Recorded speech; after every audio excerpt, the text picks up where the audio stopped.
Hello friends, welcome to our channel. Today we will start our topic in history class 10th chapter 3. What is chapter 3? Nationalism in India, non-cooperation and civil disobedience.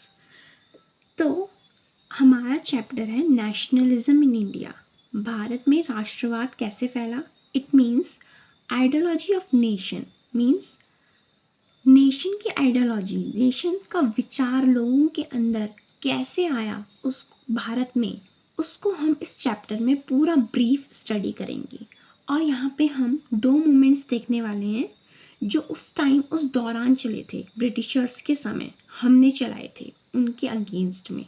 तो वो दो movements हैं non cooperation and civil disobedience movement. चलिए आइए मैं आपको अपने important notes की तरफ ले जाती हूँ.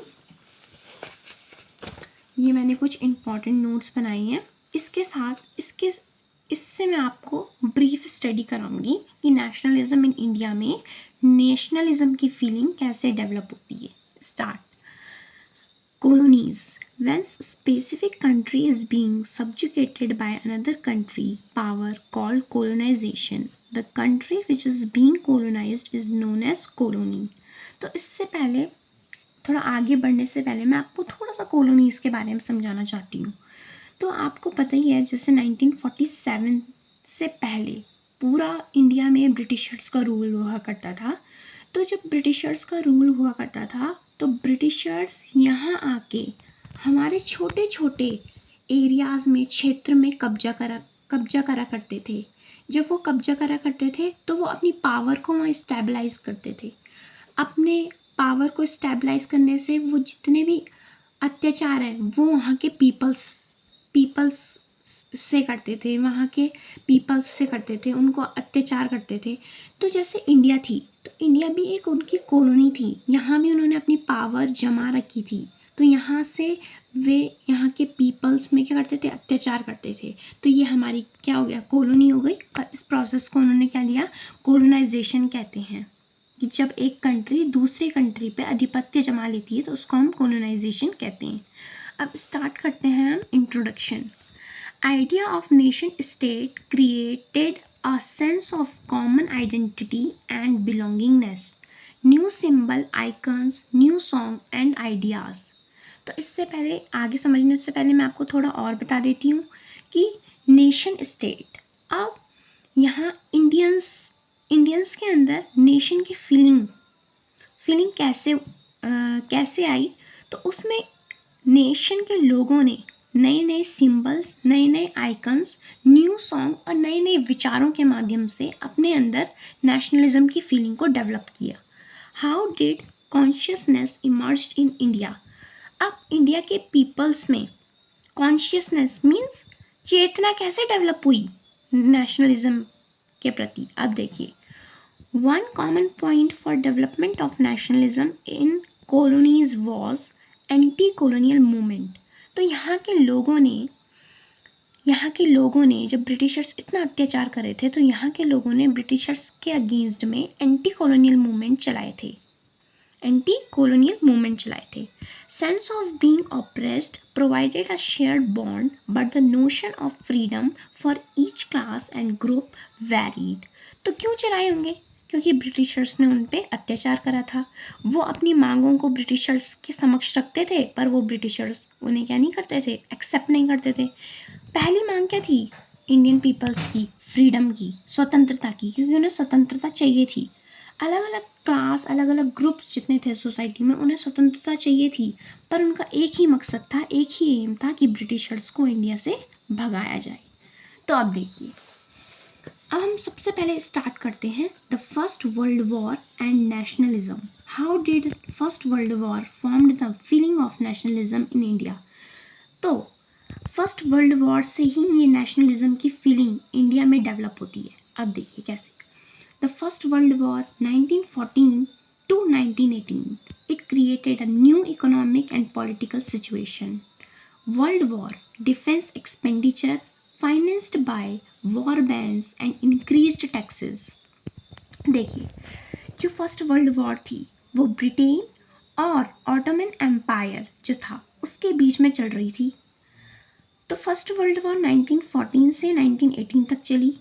तो इसमें यहाँ की इकोनॉमी, इंडिया की इकोनॉमी और पॉलिटिकल सिचुएशन में बहुत इम्पैक्ट पड़ा।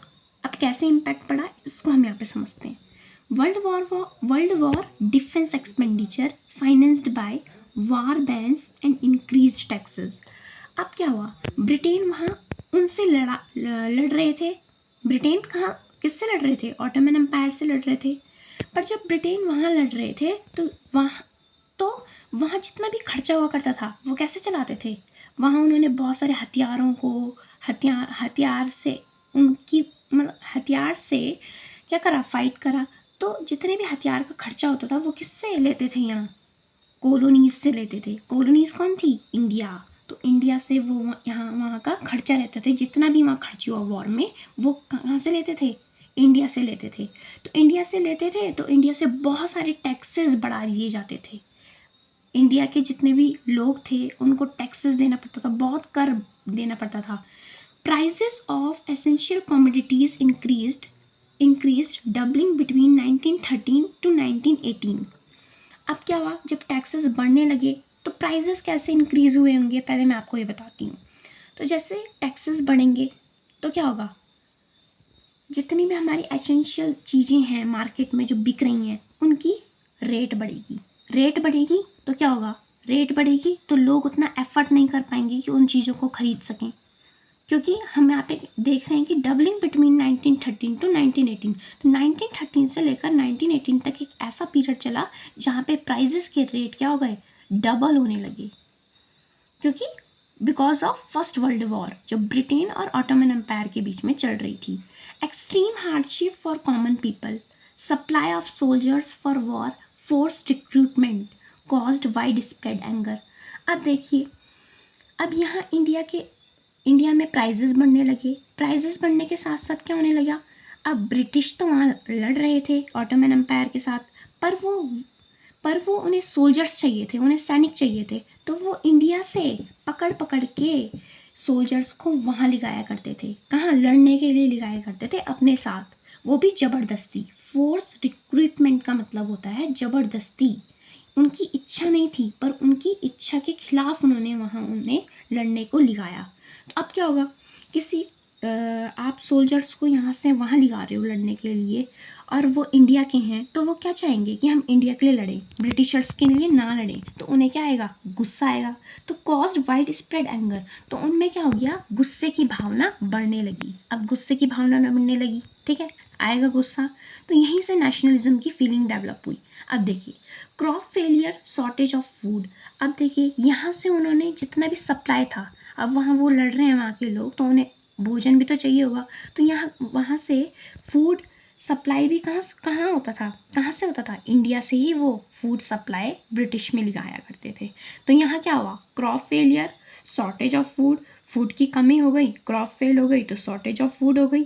अगर शॉर्टेज ऑफ फूड होगी तो क्या होगा, पीपल्स की डेथ होगी, जैसे आपको पता ही है। तो 12 to 13 मिलियन पीपल्स डाइड। तो इस दौरान 12 से 13 मिलियन के बीच में लोगों की मृत्यु हो गई। क्यों हुई? Diversion of food grains towards Europe. क्योंकि जितना भी यहाँ का फूड ग्रेन्स था वो कहाँ जा रहा था, यूरोप में जा रहा था।